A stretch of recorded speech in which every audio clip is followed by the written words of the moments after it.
Welcome to the Journal of Expressive Writing feature and open mic that meets monthly, and it's February 26, 2026. Diana Eden, author of Getting Old and Other Indignities, is our featured author tonight. We'll be talking to her in just a few minutes. I'm introducing Jen Minotti, founder and editor of the Journal of Expressive Writing. That's why we're all here. Thanks, Jen. You want to say a quick hello? Hi, everybody. I just want to say that actually we're here because of Kelly. Um, I'm so thrilled to be the founder and editor of the Journal of Expressive Writing. But the component that Kelly brought to the journal, which I couldn't be any more thrilled about, is our monthly featured author events and open mic. And each month what it does is really bring the authors and the readers live together, and it builds community in a way that an online journal just couldn't do without this element. So I'm so grateful to Kelly and to Katerina Conan for all of her magic behind the scenes as our production assistant. And I am thrilled that tonight we're going to get to hear from Diana Eden and have her read from her new memoir. So thank you to everybody for being here, whether you are a listener or reading your own work. We're so thrilled to be together tonight. Thank you, Jen. And Katarina, will you unmute and say a quick hello? Katarina Conan is our production person. She's handling putting you all on your open mic, and she's just also has been one of our featured authors. And so welcome, Katarina. Thank So you. glad you're here. Thank you. So my what I always say at this point is that if you are on the list for the open mic for tonight, then it would be really helpful for me if you change your screen name to the name under which you have registered for the open mic. So if Oh, your screen name is something other than what you are signed up for, I will have trouble figuring out whether you're here or not. And what I'll do is I'll edit the list of people who have signed up so that we only end up with the people who are actually here and that we're not ending up searching for people who aren't in the room for a long time. So if you have never changed your screen name, you hover over your picture on the screen and three little dots will appear in the top right corner. And if you click on those dots, then the bottom option of the menu that pops up is rename. And if you click on that, you can give yourself whatever name you wish. So thank and you just for in case you tried to change your name before I gave permission, it's good now. I have given everybody permission. And I want to thank you so much, Katarina. We will be doing the open mic 3 minutes or less after Diana's reading. And just a reminder, for those of you, we only sign up in advance for the open mic portion. We don't do day of night, a day of readings signups. And Katarina will be posting the lineup in the chat room, and we'll be calling on you. If you run over 3 minutes, I very will likely have to interrupt you. It's really helpful if you time your reading in advance because we really stick to our 3 minute format. But if I do have to interrupt you, I'm really sorry. And I hope you'll come back and don't worry about it because it's nothing to worry about. It just happens sometimes, just so you know. All right. Now, I also want to welcome Rachel from Maui. I happened to notice her in the chat room saying hello. So I think so far tonight, she's maybe our person from the furthest away, but I probably am wrong. I'll take a look at that in a minute. All right. So we are going to go ahead and get started. I'm going to have Diana read from her book, First Thing. And then she and I are going to have a bit of conversation. I do welcome any of you who end up having a question for Diana to put that in the chat room, and we'll be happy to. I will ask her your question as long as there's time before we stop chatting with her. We go till 8:30. All right, I'm going to introduce Diana now. What does it feel like to transition from a whirlwind career in show business to retirement?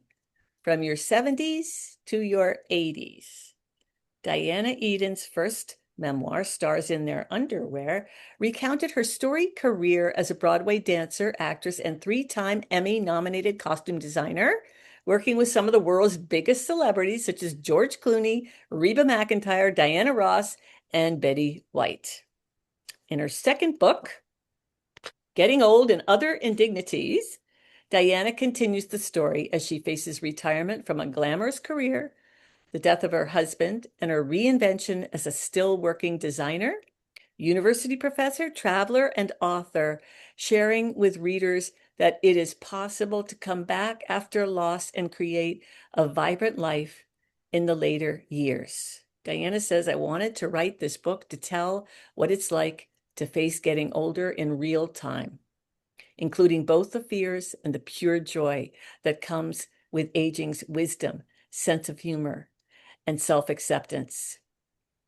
At 85, Diana is a prime example of what is possible as she continues to inspire students, travel 3 or 4 times a year, and write. She occasionally acts in local films and is a lively speaker who has many stories to tell from her colorful past and engaging present. Welcome, Diana Eden. We're so glad you're here with us tonight. Thank you so much. I'm thrilled to be here, and I'm going to get started. You set me up perfectly from the first book to the second book. So I'm going to start with a little bit from chapter 2, which is titled Retirement. Is that all there is? A few weeks into retirement in Las Vegas, I find myself sitting in a Starbucks inside Target playing solitaire on my phone. The sound of Peggy Lee's "Is That All There Is?" echoes through my brain. I am suddenly without all the people I have seen almost daily for the last 5 years. I'm missing that wonderful frenzied structure, those costume fittings with my actors, those panicked calls to the set of my TV show for which I designed costumes for the past half a decade. Instead, I wake up to breakfast with my husband Dominic and then face an empty day ahead. Nothing on the schedule. It's like running into an unexpected glass wall. I'm stunned, dazed, and disoriented. The rhythms of my body and mind have been dramatically altered. I'm not used to this eventlessness. Where's my parking spot with my name on it? I didn't want to retire when I did, but circumstances way above my pay grade made it necessary. The television networks were finding that the world of daytime dramas, also known as soap operas, was proving more expensive compared to game shows and talk shows. Those only require a backdrop, a sofa and chair, perhaps an end table with a plant on it, and a likable talk show host with guests who do not have to be paid but are lining up to come on the show. As one soap after another was being canceled in the mid-2000s, I knew we were also headed for the chopping block. I would be looking for a new job again. During those 5 years designing for Passions, while I grew minimally older, all the producers seemed to shrink to 20 and 30-year-olds. They didn't know who I was. How could that be? I'd been designing for more than 25 years for top-notch nighttime network series, plus for films and dozens of pilots. I had 3 Emmy nominations to my name. The producers who did know me were retiring themselves. So I gave in to the inevitable. I called my union, put in the paperwork for retirement, and Dominic and I started making plans. Retirement, portrayed in the media as one big sunny vacation until death, was actually proving to be a series of doors I had to walk through in order to get to that senior sandals resort. The first door we walked through was a change of location. Dominic and I had lived in the San Fernando Valley for 38 years in 3 different houses, but all in the same neighborhood of Sherman Oaks, an area of Los Angeles tucked in the side of the Hollywood Hills. Now we were moving to a city in the Nevada desert. Our last house in LA was up a small wooded canyon, less than 5 minutes from busy Ventura Boulevard, but miles away in the feeling of quiet and privacy. I'd miss the view from our front deck to the valley beyond, glimpsed through the branches of the very old oak tree right across the street from us. I'd miss the large pots of roses that produced masses of lovely blooms most of the year, despite my major lack of gardening skills. I'd miss the deer that wandered onto the hill just beyond our back wall and grazed there, then sometimes pulled their legs underneath them to have a sit. I was amazed we could be in the middle of a big city and still have wildlife visitors. I'd miss the jacaranda trees in June that turned Dixie Canyon into an arched purple passageway. I'd miss the fuchsia bougainvillea that spilled over the walls all summer. Oh, the safety of sameness, the comfort of familiarity. But we were going to the desert, the land of rock and cactus. But another door I had to walk through, left behind my identity as a busy costume designer for films and television in Hollywood. I missed the ritual of getting up and getting dressed in my smart pantsuit, putting on makeup and fixing my hair. I'd miss driving into the studio and seeing my show business family of costumers, actors, stage crew. Missing them. In my new house, I languished upstairs on my sofa, took extended naps, and mastered ways to procrastinate unpacking the various boxes of books and supplies. And then, a few years later, my next chapter that I'm going to read is titled Turning 70. Do I now need to pluck my chin? I don't remember much about my actual 70th birthday, but I do remember that the number 7 at the start of my age was a big wake-up call. When you're in your 60s, you can say with some sense of ease, I'm middle-aged, though technically that would indicate a really long life expectancy, but you can get away with it. But with a 7 at the front of your age, you have to admit you are at least oldish. I never really expected to be this age. Not sure that any of us do. It seems so far off when you're in your 20s and 30s, and yet here it is. Here I am. I hadn't had much of a family example to follow. My mother died in her 60s, and my father's retirement from medicine at age 71 was an unwilling one, done because he realized his mini strokes were affecting his ability to protect the safety of his patients, and he died 4 years later. After acknowledging I was now officially in another decade, I confess I felt and acted little differently from when I was 69. I enjoyed about a month of announcing my new decade to all who would listen, basking in their reaction of 70? No, you can't be. But that got old soon. Nothing much changed in terms of my mental health, my bad habits, my good traits, my taste in vacations, my desire to work. I felt just the same. But looks, right there in the mirror is a 70-year-old. The wrinkles on the face are getting deeper, the marionette lines more pronounced. Oh, do I now need to pluck my chin? I never had hairs there before. And then at age 73, the chapter's called Slowing Down While Still Trying to Keep Up. As the year rolled on and I turned 73, I still felt vibrant and healthy, but my physical stamina was deteriorating. Of course, I didn't want to admit it because that might take me out of the running for jobs and put me in the pasture where I didn't want to be. I've always liked a good 8 hours of sleep, but now I find myself tiring more easily and having a harder time being on my feet during the long hours of film work. However, as the girl who can't say no, when my friend and fellow costume designer, Salvador Perez, and president of the Costume Designers Guild of Los Angeles, told me he was coming to Las Vegas for 3 weeks to film Think Like a Man 2 and was looking for costumers, I had to recommend myself, among others. But wouldn't you know it, production scheduled most all-night shoots. For those of you outside the film world, that means that your day starts at 11 p.m. and goes until 11 a.m. the next morning, more or less. We were filming at Caesar's Palace, and naturally, the Caesars Company did not want us to interrupt the gambling activity of their customers, nor, in fact, any aspect of their guest stay. So we filmed when the pools, hallways, restaurants, and gambling areas were mostly empty. Dominic and I agreed that would be a great time for him to go to Buffalo and spend a week or two with his mother and sister, living a quiet house for me to sleep when I could.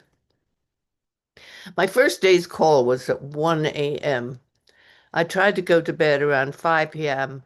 to catch a few hours, but it wasn't easy to fall asleep. And when my alarm went off at 11:30 p.m., my body was drugged with sleep and didn't want to get up and go to work one bit. As I arrived 40 minutes after midnight in the parking lot they had assigned the crew and walked the 7-minute walk to our trailers parked out in front of the hotel, I asked myself, Diana, WTF, what on earth are you doing? Why, you might ask, could I not just step down gracefully and pick up my knitting? Well, wisdom and inner stillness hadn't reached me yet, so I continued on, think like a man too. One day we were scheduled to film at the Caesars Palace swimming pools. We were to start on camera as soon as it was daylight, but we had to be out of the area by noon, so they gave us a 4 a.m. call to get all the actors ready. We had a couple of hundred extras, background players, to romp in the pool that day. Each one had to be checked to ensure they were wearing an appropriate bathing suit for the scene. Nothing with brand logos, no pure white, no prints that were too bright to distract from the principal actors, and so forth. And to comply with the PG rating they were hoping to get for the film for a wider release, they didn't want girls wearing really brief thongs with most of their buttocks exposed. So guess what job I was assigned? And at 5 a.m. too. Once dressed, I had to ask each female background player to open her robe and show me her bikini, and then turn around so I could assess how much derriere was showing. I was the butt police. Dominic quipped that he would gladly have done the job. I wondered what my parents would have thought.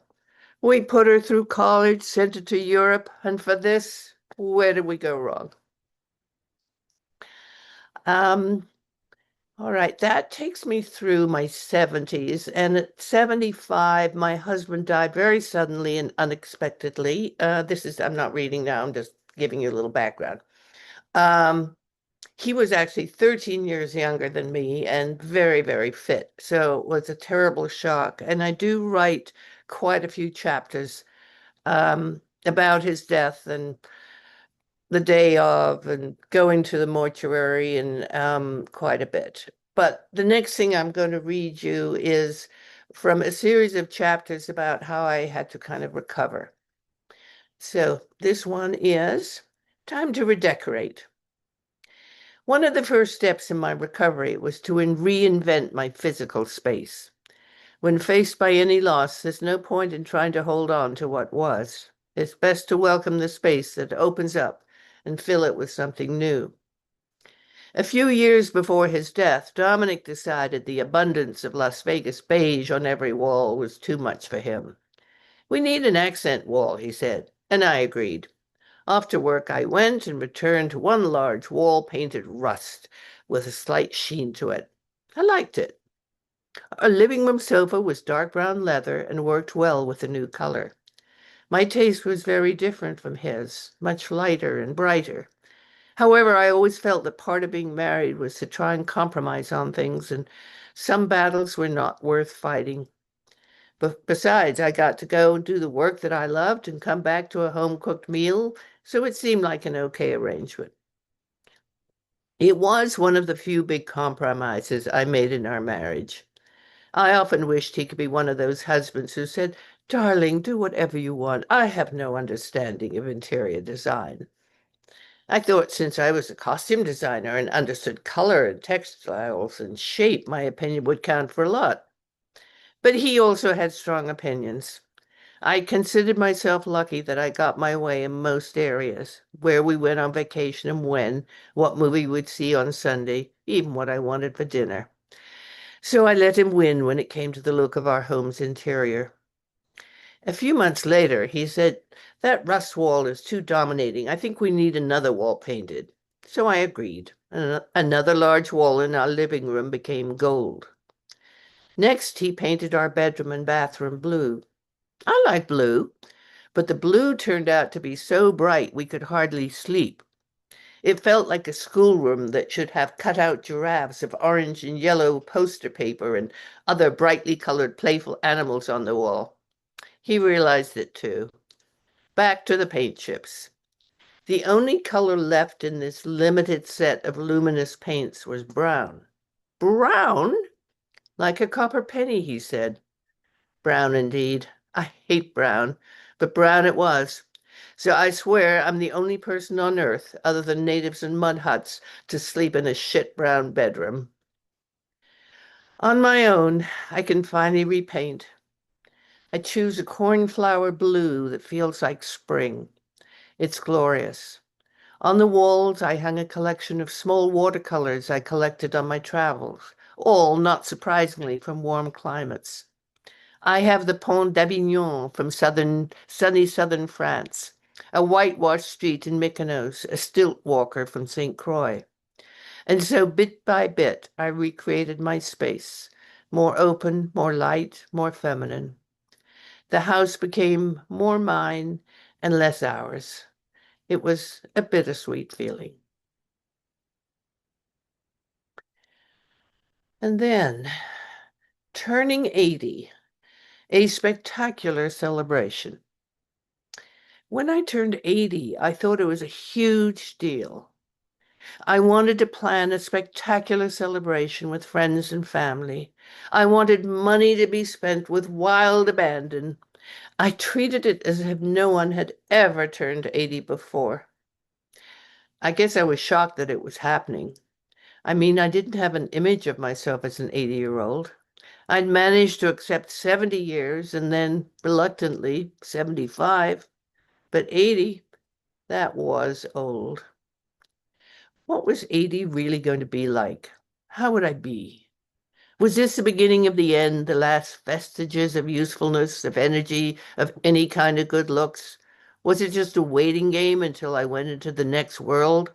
Would I just be marking time until I fell off the perch, until I just disappeared altogether? I have few examples in my immediate family of what it's like to be 80 or older. Both my parents died before age 75. My paternal grandmother died before I was born, and my maternal grandmother died in her mid-70s. Anyway, I wanted to plan and produce this milestone birthday celebration, even if I had to do it all myself. Some of my traveling girlfriends from the neighborhood had been talking about a week's sightseeing trip to Washington, D.C.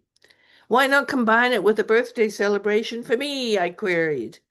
With their agreement, I went to my favorite site, VRBO, or was it Airbnb, and found us a lovely old house that could sleep six, located on Capitol Hill near Eastern Market. We would be sightseers during the week, visiting several of the museums, and then on the final Saturday, I arranged for a private room in the famous Hay Adams Hotel for my dinner party. Then my siblings wanted to come too. My sister and husband and two dogs would drive up from Florida and stop over if only I could find a suitable pet-friendly accommodations for them. My brother and wife were going to drive down from Toronto.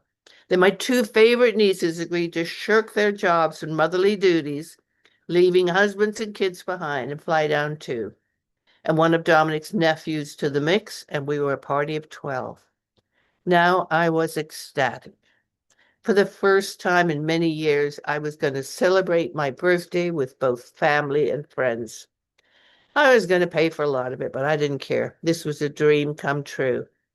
Many of my past birthdays had been celebrated with just a few people, wherever I was living or working at the time. I had not celebrated a birthday with family since my wedding 30 years earlier.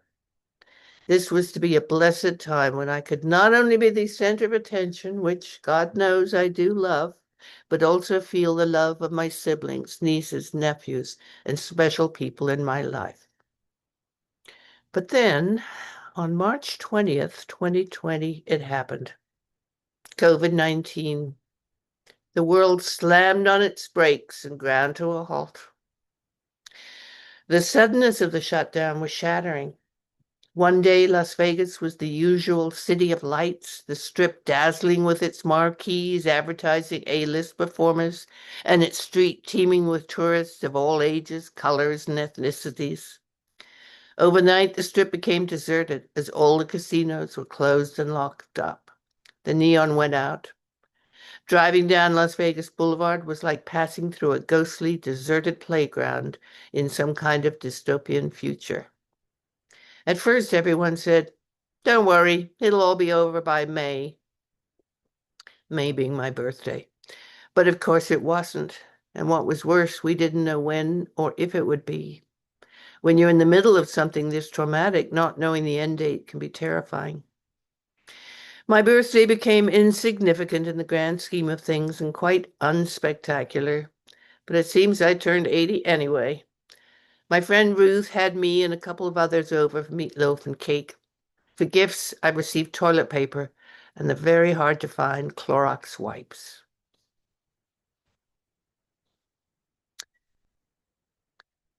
This next chapter is actually a poem. As I get even older, it's called The Last One Standing. I don't fear the storm. In fact, let it roar through my home. Let it tear at my roof, shatter my windows. Let lightning flash with blinding brilliance and burn me. Let thunder roar and crack with its shocking power. Let it scare me. I welcome it. I welcome the wind that bows the trees and threatens to topple them across my path, across my house, across my very being. Bring it on. What I fear is the silence. The quiet of days spent alone, waiting for the next day, which will also be spent alone. The endless monotony of eventlessness. I don't fear violence. The violence of criminals exploding with rage against their world, against their government, against their fruitless life. Bring it on. Let them break into my house, smash my windows, and invade my space. I'm not afraid. I will welcome them and their anger as an antidote to the monotony of my day-to-day solitude. Their rage will match my rage at a declining life, once full of excitement and extraordinary events that fueled my energy to live. I fear the plainness, the averageness, the repetitive day-to-day existence as my friends start to die. One by one, they go before me. Why am I so healthy? I want to die while my friends can still gather and wail about my loss and scream with laughter about my funny habits. But one by one, they go before me. My circle gets smaller and smaller, like the watering hole that dries up and shrinks to nothing as the drought consumes all. I don't fear the noise, the uproar. I want it. Let me feel the heat of chaos.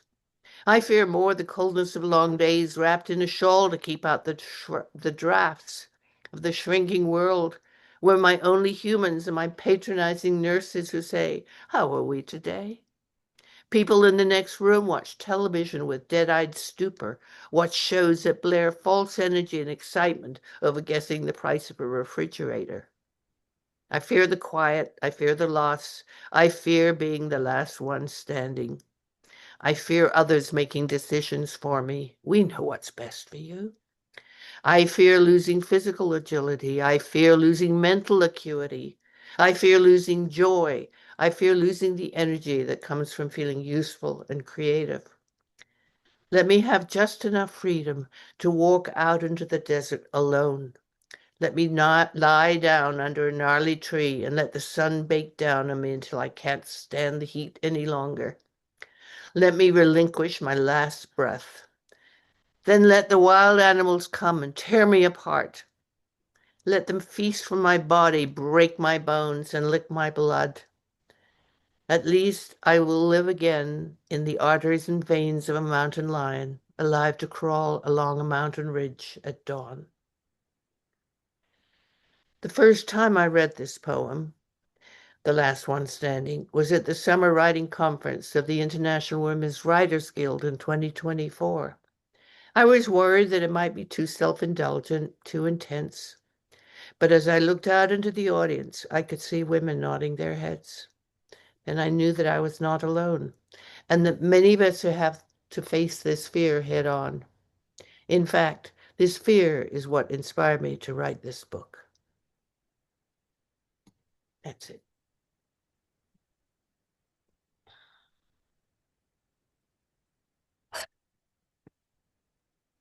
Okay. Wow. I'm back. Thank you, Diana. Holy cow. Wow. And I've heard that piece before, I know, and yes. I'm very moved by your delivery of it with your whole reading tonight. Thank you. And I know others are here as well.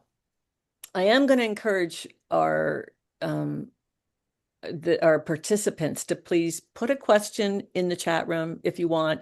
I know you're making comments and sending emojis and all of that, but if there's a question you want to ask Diana, I really feel like we have a guru of aging here with us tonight. I mean, you have this is such a universal topic. Yeah. We are all aging. We are all going to age. We're going to do it a little bit differently. But you, this is what I think one of the things that I think a really good memoir does. It just really gives me, the reader, gives us, the readers, so many takeaways that we read memoir because we're trying to get goodies for our own life, right? And it's so honest and courageous. Um, but I also really appreciate you've got really so many emotional uh things going on. Joy, humor, laughter, and this incredible zest. And then the other side of that zest is this sort of like fierce desire to live every single moment you have. Mm-hmm. Mm-hmm. And So go and the ahead, say fear something. and the fear that as I age even more, that I will no longer be able to live with that zest. I think that was the real fear, is that, we know the body declines, and the brain declines, and who knows which comes first, or how bad it's going to be. But um, worrying that my life will become, as I say, eventless, um, cold, alone. And I really was struggling with those feelings and thought, if I write about them, I can explore them. And I do sometimes the most intense feelings in poem form rather than in the narrative. And then I kind of lighten up in the narrative and say, oh, well, I must have been having a bad day that day. But it was a way to make me face these fears, and certainly I think I've come out of the book a different person than I went in. Well, that is a beautiful testament to the writing process. Of course, we are the Journal of Expressive Writing here, and I would venture to say that most of the attendees who are here tonight um, are writers who get this whole idea that there is really something very unique about the writing process. Um, and sometimes that writing process of expressive writing or writing to explore can be entirely personal. And sometimes it can really tap into what is really universal. Mhm. And I think everything you've shared with us tonight just speaks so much to the resilience that a long life sort of pulls out of us. Mhm. Mhm. 10 years since you lost Dominic. Yeah. Yeah. Yeah. And when you lost him, I would guess there was a sense of how am I going to go another day Oh, without absolutely. him? Absolutely. I mean, yeah, and really having to, I know it's overused, but reinvent myself in a number of ways because he was a very dynamic man, charismatic even, funny. People loved to be around him. And even though I'm not a shrinking violet, it was easy for me to be an introvert around him. I let him be the funny one and get the laughs. And I didn't have to go out of my way to make friends because he always had plenty. So I suddenly realized I'm going to have to change certain aspects of myself to go on. Mm. Yeah. So it's human to get stuck in the anger. Mhm. And from what you've shared, it sounds like you have found and used some different strategies for allowing yourself to be as angry as you are at times, Mhm. and also have a really fertile creative life Mhm. Both are possible. while giving away the good stuff that you have Mhm. to community. Yeah. Um, there's a There's a lot lot to be said for being old, actually. There's a lot of advantages. A lot of things get easier. The body gets harder, but a lot of other things get easier. Um, I wrote a piece on Substack last week about expectations all of our life, no matter whether we're a baby or a teenager or in college, or there's so many expectations.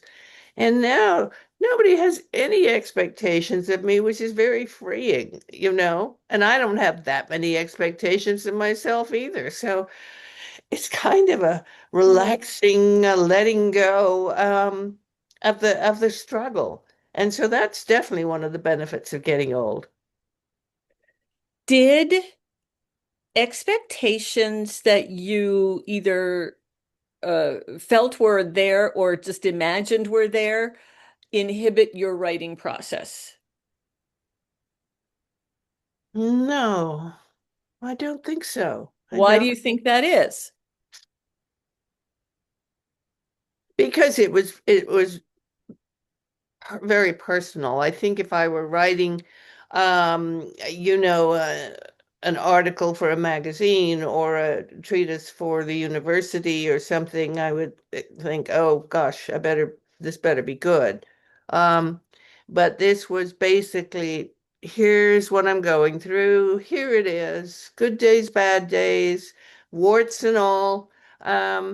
So I didn't feel that struggle. Yes, but we are not all uh, as able to be as vulnerable as you are willing to be in this book. And that is why we do need memoir writers like you.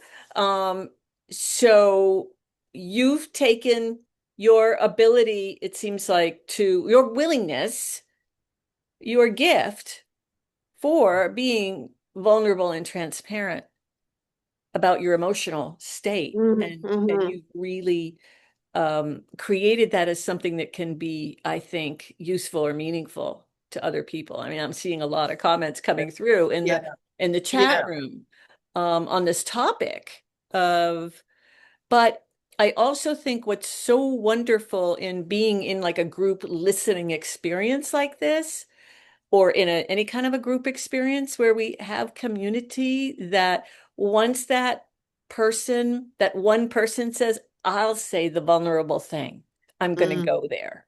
mm-hmm. That is so permission giving, Mm, then, right? yeah. Well, one always likes to get good feedback from anything you've written, but the things that touch me most is when people really um, connect to my story or a part of my story. I was having lunch with a woman I hadn't met before. She was there with a friend. We were together. And she said, the part that really brought me to tears was, and then she said the sentence and started to cry. And not that I want to make my lunchmates cry, but I had said something that just went right to her heart. And um, that is very rewarding and, makes it worthwhile.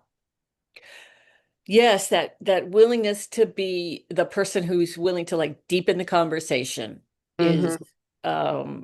it's a great gift. And I noticed that Katarina has a question for you here. How has Yeah. it been letting this book be finished and releasing it into the world? Have you found your way into new writing, or is it too early? I wondered about that too. What's the book you're working on now at I 85? Well, people ask me that, and I think I can't imagine that, 87 and 88 is going to be that exciting that I'm going to write about it. But I am writing Substack. Things just bubble up, and it's a short form. I can write an essay, and um, you know, sometimes they hit and sometimes they don't. I don't have a huge following, but that is a place I write. I'm still writing for Journeywoman, the Yeah. travel magazine. And in fact, I just was awarded the Evelyn Hannon Award for this year. She was the founder of Journeywoman, and I'm feeling very honored about that. So, Congratulations. Yes. I yeah, wanted to mention Carolyn Ray, mm, and because she's written in the preface to your book, yes. um, with Diana, there is no taboo topic. She likes nothing better than shattering a stereotype. And in her case, she does it with style and flair. Above all, Diana reminds us that you're never alone. Many of us share the same fears of isolation and self-doubt. However, her true gift is empowerment, reminding us that we have the power to make our lives happen. Hmm. So she's the CEO of Journeywoman. This is a travel magazine of sorts that Yeah. you have written for at least 40 plus articles. So that's something you're still doing. Yeah. By the Hmm. way, would you, before I forget, and then we're going to get to our last question, Yeah. um, would you put in when you get a chance, as you're Yeah. just sort of listening and you transition, you have a chance to look at put your Substack link so people might Oh, subscribe. They might want to oh, subscribe oh, tonight to yeah. if you can put it in as a hyperlink, that would be great. Or send it to Jen and she'll figure out how to do it for you. Thank you, Hmm. Jen, Hmm. for doing all that. Dennis Huska is asking, what are your regrets? Any regrets? Oh, yes. Actually, I have a whole chapter of regrets. Um, people Damn. say, "Oh, you shouldn't regret. You have to buy the book." I have regrets that as a younger person, I wasn't more interested in my parents and their stories, and their trials and tribulations. My mother and I had a very tempestuous relationship as I was a teenager. We fought constantly. Um, There's a and wonderful picture of her, by the way, in your book. I love the picture of yeah, her with yeah, you and with her and your yeah, father. I'm sorry, go yeah. ahead. So I do regret that. I mean, in one way, I could say, well, you were a teenager and you were dealing with your own shit, But at the same time, I think my parents had very interesting lives. And if I'd been able to be more mature and sit down and talk to them and be more interested in them, that would have been wonderful. Because I missed out on having them in my later life. They were gone by the time I was 40. So I Wow. never had them as adults. I mean, me being an adult and having them. Um, I regret that I wasn't more demonstrative with my husband. He was Italian and I'm English Canadian. And, you know, when someone's gone, you say, I wish I'd said I love you way more often. Um, and then I have professional regrets, which just shows probably the degree of my ambition. There were things that I didn't accomplish in my three careers, if you call dancing, acting, and costume designing, um, that I'd wish that I could have accomplished. Even though I'm very proud of my career, still there was, certain heights I missed. So I don't mind saying this is what I regret. I don't wallow in, self-punishment about it. But I did, when I started writing that chapter, I realized there were a number of things that if I could do differently, I would.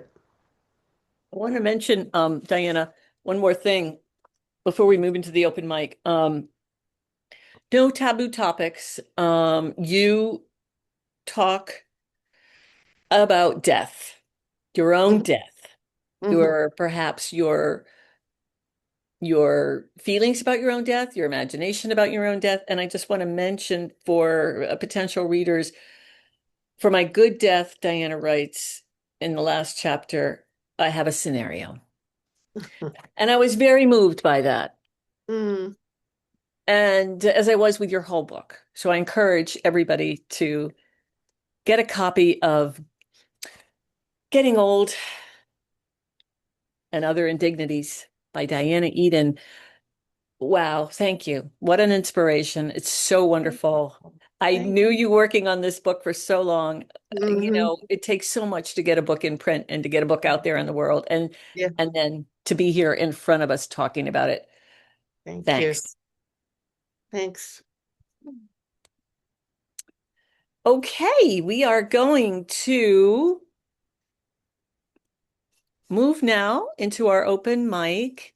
Jen, I'm just going to mention there seems to be a Zoom user in the waiting room, not defined by any name, so I don't know what we want to do with that at this late hour. But if you I get any clue, I posted a message. I have not received a response. If I don't hear back, I'm going to remove them. okay, thank you. Great. All right. So we've had a little bit of trouble recent months, not the past couple of months with bombers, so we're going to be careful about that. All righty. So now we're going to go into our open mic, and I'm going to turn off the recording.